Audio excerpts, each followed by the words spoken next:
Look at somebody and ask them, what's the big idea?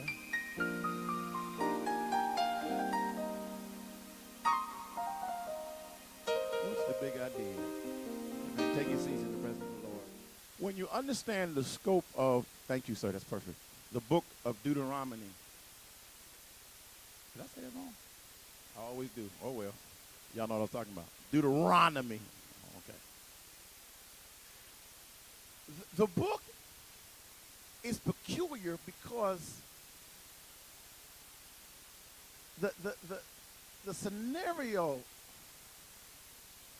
Cheryl, is funny because God is now about to usher Israel into independence.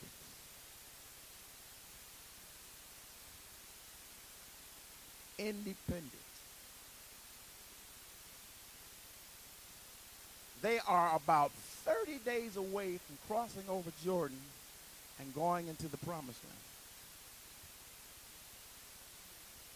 And so what Moses does in Deuteronomy is he sits them down before they cross over and begins to rehearse in their minds and in their ears some very important principles that was going to carry them over, watch this, as they prepared to minister in the marketplace.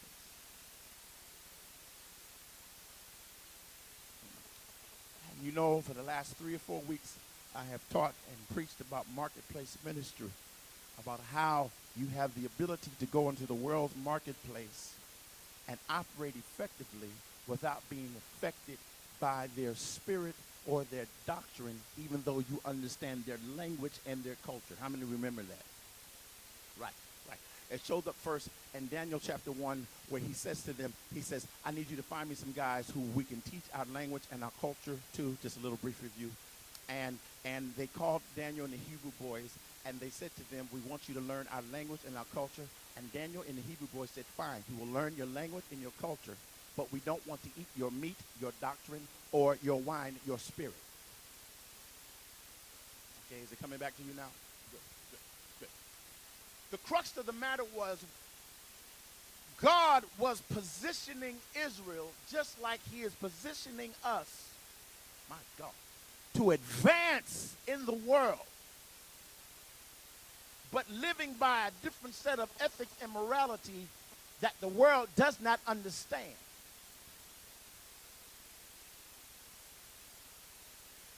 But even though we don't live by their ethics, their rules, their behavior, we are still powerful enough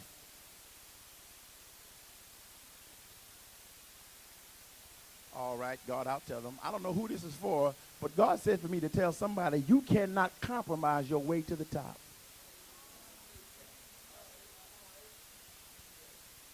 Get that out your mind now. Because if you lower your standards in order for them to elevate you, after they have used you and abused you, you're going to wind up with nothing just like you started.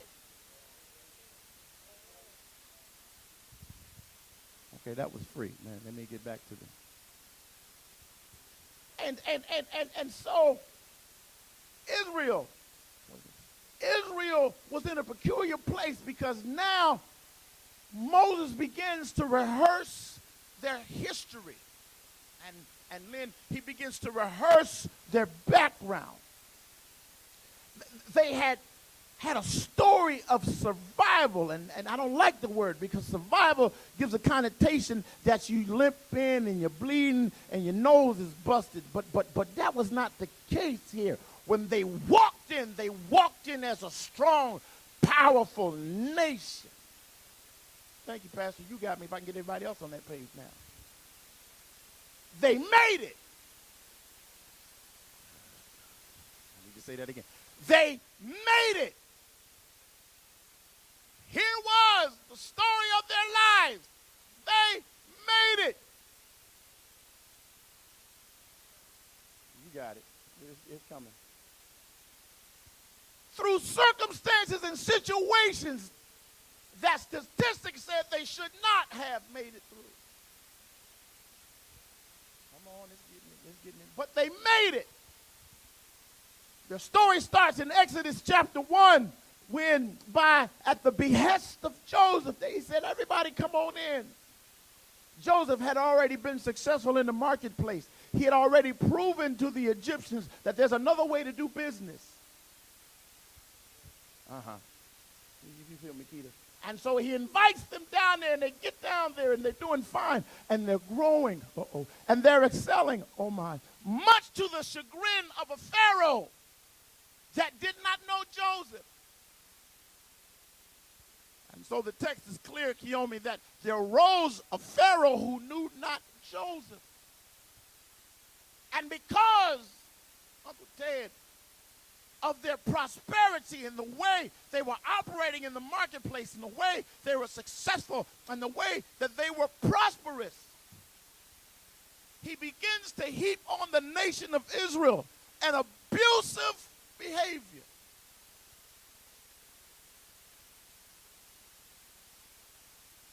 Oh, God. I've often said this, James, and every time I look at that text, I believe it. Let me say this to you now. Abuse is not based on weakness. Contrary, Cheryl, abuse is based on strength. However, it is not the strength of the abuser.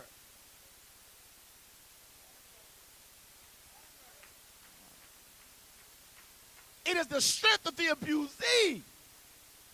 Because at times you get into relationships and the people you are in a relationship with are so afraid of your destiny.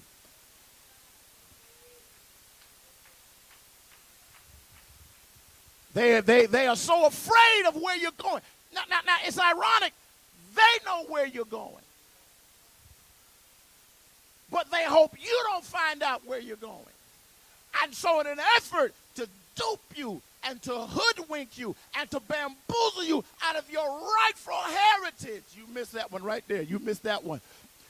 They try to abuse you out of who you really are.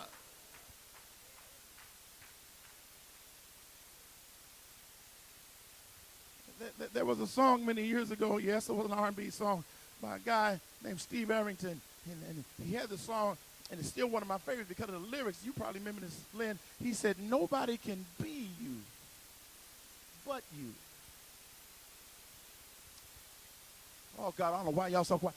There is a uniqueness that God has given you. There's a unique way of thinking. There's a unique way of operating. There's a unique way of doing things. Nobody has that but you.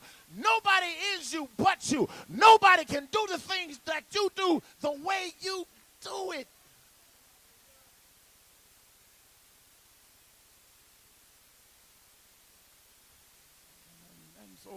And so God has stipulated some things that nobody can do but you. Oh, man, we're kind of slow today, but it's all right. There are some things that God has put in space and time that have your name on it. They're going to make me work today. Watch this. Look at this story. They made it. 400 years. Slavery in Egypt. They made it. Was there another 40 years into the wilderness? But they made it. Death of their loved ones, scorpions and snakes, and abuse and punishment and slavery and just downtrodden, drama and trauma. But they made it. Why in the world do you think some of you have been to hell and back, but you're still here? Because I think somebody done woke up now. There is a divine assignment on your life. There is a divine, my God, I feel this. There's a divine assignment on your gift. There's a divine assignment on your anointing. There's a divine call on who you are. And you got to make it.